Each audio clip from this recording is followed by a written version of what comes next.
Before this war, 84 ships crossed the Strait of Hormuz on an average day. That's the number the waterway ran on for years, a steady, predictable rhythm of tankers and container ships moving the oil that keeps a fifth of the entire world running. Right now, according to IMF PortWatch data, that number has collapsed to 27. On July 4th specifically, it dropped even further to just 25 vessels crossing with their tracking systems actually turned on. That's not a dip.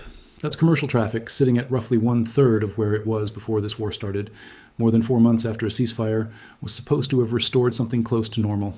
And the reason that number matters to you, sitting wherever you're watching this from, has almost nothing to do with geopolitics and everything to do with the price sitting on the pump the next time you fill up your car. Numbers like 84 and 27 are easy to skim past in the headline, but they represent something concrete happening in the real world every single day. 84 ships a day means a functioning, predictable global supply chain, insurers comfortable with the risk, captains confident enough to commit their vessels without a second thought, buyers on the other end able to plan around reliable delivery schedules. 27 ships a day means almost the opposite of all of that, a supply chain running on improvisation. Insurers pricing in real fear, and captains making moment-to-moment judgment calls about whether today is the day it's actually safe to make the crossing. Here's what makes this collapse genuinely strange, rather than a simple, predictable slowdown.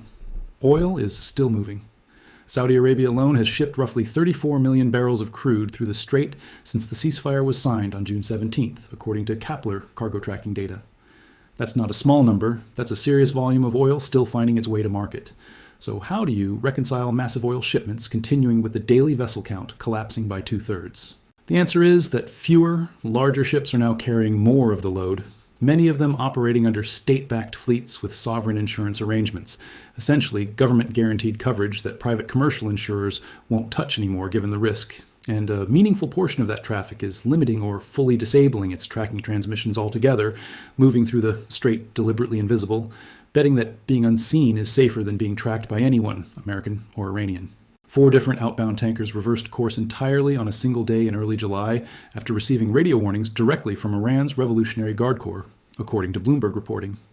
Picture that moment on the bridge of a fully loaded tanker, already committed to the transit, receiving a warning over the radio, and the captain deciding the safest move is simply to turn around and abandon the attempt altogether.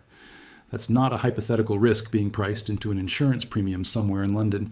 That's real ships, mid-voyage, backing out in real time because the threat felt immediate enough to outweigh the cost of turning a loaded tanker around.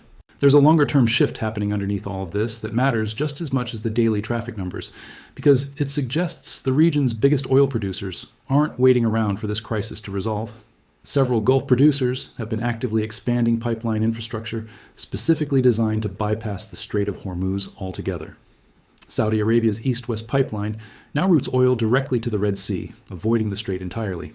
The UAE has been expanding its Habshan-Fujairah pipeline for exactly the same reason. These aren't emergency, short-term workarounds thrown together during a crisis.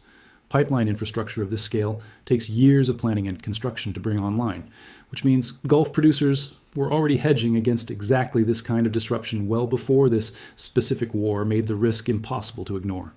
The strategic message underneath the concrete and steel is unmistakable. Even America's own Gulf allies no longer trust that the Strait of Hormuz will reliably stay open, regardless of what any ceasefire on paper says. And then there's the detail that should genuinely catch your attention if you're watching how this war is reshaping global alliances in real time.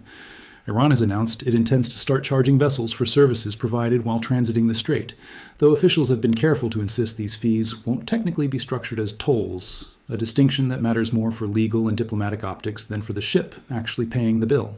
Iran's ambassador, Abdulreza Rahmani Fazli, said countries considered friendly to Tehran, explicitly naming China, would receive special consideration under this new fee structure. Read that carefully. Iran isn't just trying to control who can pass through this waterway. It's beginning to build a 2-tiered pricing system based on political alignment, rewarding countries it considers allies while implicitly pressuring everyone else, including American-flagged and American-allied shipping, to pay more or face greater scrutiny simply for not being on Tehran's good side. This is worth sitting with for a moment, because a pricing system built around political friendship rather than simple commercial terms is a genuinely different kind of control than what existed in this waterway before the war. For decades, the Strait of Hormuz operated, at least officially, as a shared international passage governed by maritime law rather than by any single country's political preferences. A system where China quietly pays less because Beijing and Tehran are aligned, while everyone else absorbs a higher, less predictable cost, edges this waterway towards something closer to a toll booth controlled by one government's foreign policy, rather than a neutral corridor belonging to no one and everyone at once. If that structure becomes permanent, it doesn't just affect prices, it reshapes which countries have leverage over roughly a fifth of the world's oil supply going forward. So how does any of this actually reach your wallet, sitting thousands of miles away from any of these ships? The mechanism is simpler than it sounds. When roughly a fifth of the world's oil supply routes through a corridor running at one-third capacity, with insurance premiums spiking and shipping companies increasingly reluctant to commit vessels to the route at all, that scarcity and that risk get priced into crude oil markets almost immediately, and crude prices are the foundation everything else in the fuel supply chain gets built on top of. Economist Mark Zandi has already put a real number on the cumulative damage, estimating that this broader conflict has cost the average American household roughly $1,000 so far, a figure he describes as a conservative estimate rather than a worst-case projection. That's not a number showing up on a bill labeled Strait of Hormuz. It's buried inside higher prices at the gas pump, higher costs for anything shipped by sea, and the broader inflationary pressure that ripples out from energy markets into nearly every corner of a modern economy. There's also a slower, quieter version of this cost that takes longer to show up, but may end up mattering more over time.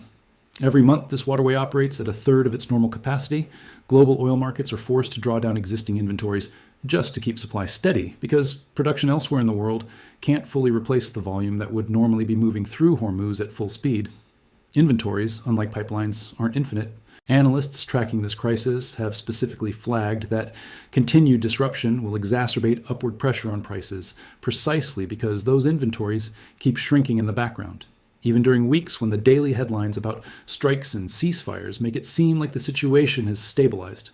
The slow drawdown doesn't make headlines the way an explosion does, but it's arguably the more important number to actually watch if you want to understand where prices are heading over the next several months. So where does 84 collapsing to 27 actually leave things? More than 4 months after a war that was supposed to have ended with a signed agreement in Versailles. It leaves a waterway technically open on paper, carrying real oil, generating real revenue for the countries still managing to move it, and yet operating at a fraction of the capacity the global economy actually needs from it to function normally. It leaves America's own regional allies quietly building permanent alternatives rather than waiting for a resolution. It leaves Iran experimenting with a pricing system that rewards its friends and pressures everyone else. And it leaves ordinary households in America and well beyond it absorbing a cost that never shows up as a single itemized charge. Just a slow, steady $1,000 and counting, embedded in 100 smaller prices that all trace back, however invisibly, to 27 ships a day where there used to be 84.